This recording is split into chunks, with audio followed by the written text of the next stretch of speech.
This is Chad with the iPhone blog, and today I'm going to take a look at iBooks for iPhone on iOS 4.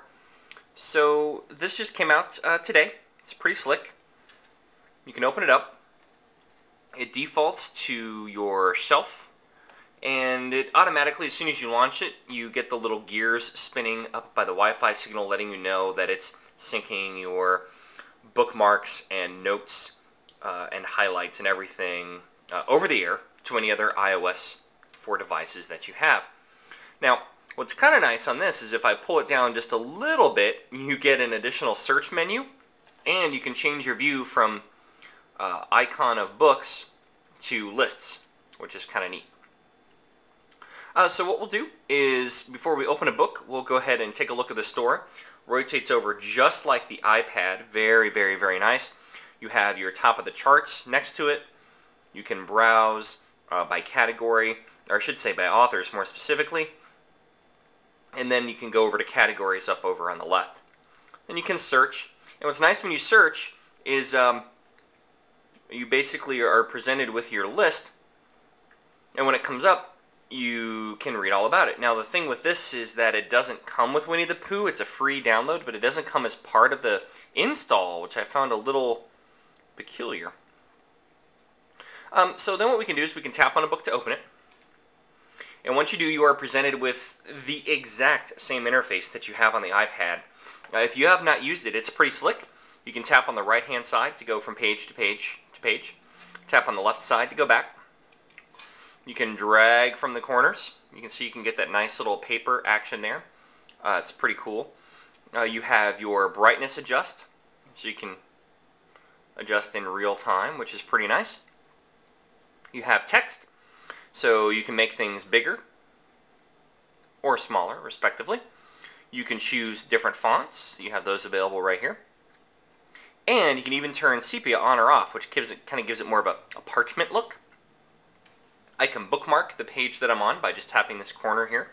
And you're allowed to have multiple bookmarks, so if I turn the page, go a few more pages, I'll add another bookmark. And I can go back to the table of contents over here and go to bookmarks, and you'll see there are those 2 pages that I had. If I don't want to bookmark anymore, I can just swipe and delete. I can also jump to the table of contents. Maybe I want to go to calendar. I'm going to go ahead and decrease the font size just a little bit here.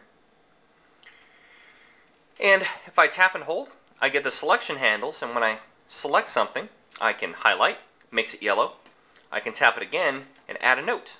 Whoops, assuming I don't fat finger it. I can add a note, and I can type in and say, this is super cool, and hit done. You see you get the little note on the side. If I go back to my bookmarks, you'll see that I have the selection in yellow and the fact that there's a note. I can tap the note, takes me right to the note.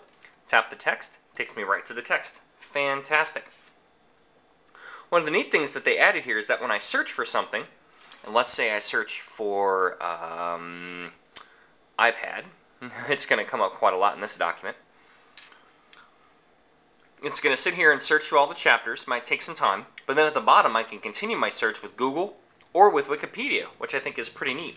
So regardless of what you're looking up, it extends your search to the web, which is kind of cool. So if I go back to libraries, I also added PDFs. I added a very simple PDF. It's just my iPhone 4 reservation, to be honest with you. But, you know, it goes left and right, doesn't go up and down, you know, just like a book. And on the bottom, you can scroll back and forth to go between your pages. The nice thing is that instead of going back to a table of contents, if I tap this button, it gives me a zoomed out view of all the pages in the PDF. I think that's kind of slick. So I can go back here to resume, and it'll bring me back. And I can bookmark and adjust the brightness and search just like I can in a normal book. And I'll go back to library. Go back to books.